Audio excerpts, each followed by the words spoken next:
A-t-on besoin d'une carte professionnelle pour devenir marchand de biens? Salut à tous, ici Yoni, le marchand de biens. J'espère que tout roule pour vous, que vous avez la forme et que vous faites des super bonnes affaires. Si vous êtes nouveau sur ma chaîne, je vous souhaite la bienvenue et je vous invite à vous abonner en cliquant sur la petite cloche, ce qui vous permettra d'être tenu informé de la sortie de mes prochaines vidéos. Pas mal de débutants me demandent s'il est nécessaire d'avoir une carte T, une carte professionnelle pour devenir marchand de biens. Alors si vous ne le savez pas, les agents immobiliers ou ceux qui pratiquent cette profession ont besoin de la fameuse carte T pour pouvoir pratiquer. Dans les faits, on constate que beaucoup d'agents immobiliers rentrent dans ce métier sans forcément avoir cette carte, mais juste en étant salarié d'un patron qui, lui, a une carte. Il faut que vous sachiez, pour la petite histoire, qu'un agent immobilier qui pratique sans avoir la carte s'expose à 7 500 € d'amende et à 6 mois de prison. Dans les faits, on constate que peu sont vraiment punis et d'ailleurs, ça se voit un petit peu quand on voit le niveau ou le manque de professionnalisme de la plupart des agents immobiliers. Alors, je ne mets pas tout le monde dans le même sac, mais malheureusement, je dirais que 90% des agents immobiliers sont quand même pas exceptionnels.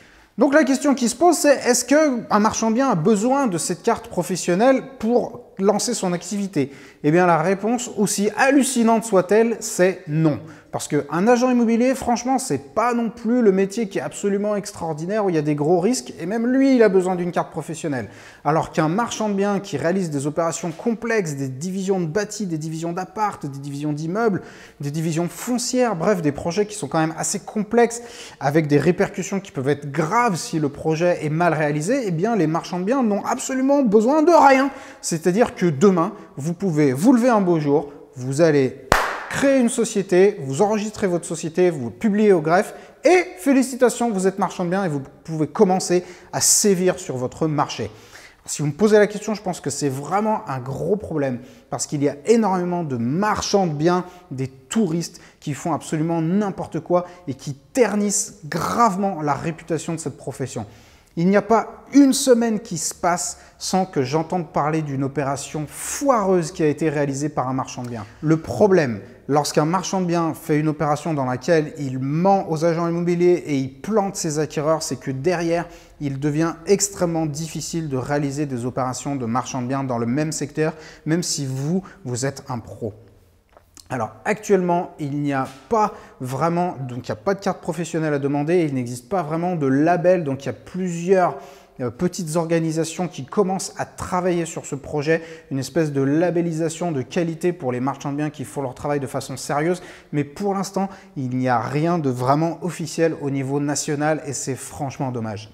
Avant qu'on passe au point suivant, j'ai un petit service à vous demander. Si vous pouviez payer votre like et me laisser un petit commentaire si vous avez apprécié cette vidéo et s'il y a d'autres sujets que vous aimeriez que je traite. En conclusion de cette vidéo, malheureusement, il n'y a pas de carte professionnelle. Vous pouvez créer une activité de marchand de biens du jour au lendemain, mais ça ne veut pas dire que vous pourrez réussir. Parce que pour réussir, il faut que vous rassembliez un grand nombre de connaissances, que vous soyez pro, que vous soyez compétent, parce que c'est comme ça que vous arriverez à vous faire rémunérer, cher. Si vous voulez apprendre comment devenir un vrai marchand de biens professionnel, je vous invite à participer à mes formations ou les formations en ligne ou les formations présentielles dans lesquelles j'apprends aux personnes qui se lancent dans cette activité à réaliser des bénéfices absolument exceptionnels en prenant le moins de risques possible. Et je vous dis à la prochaine.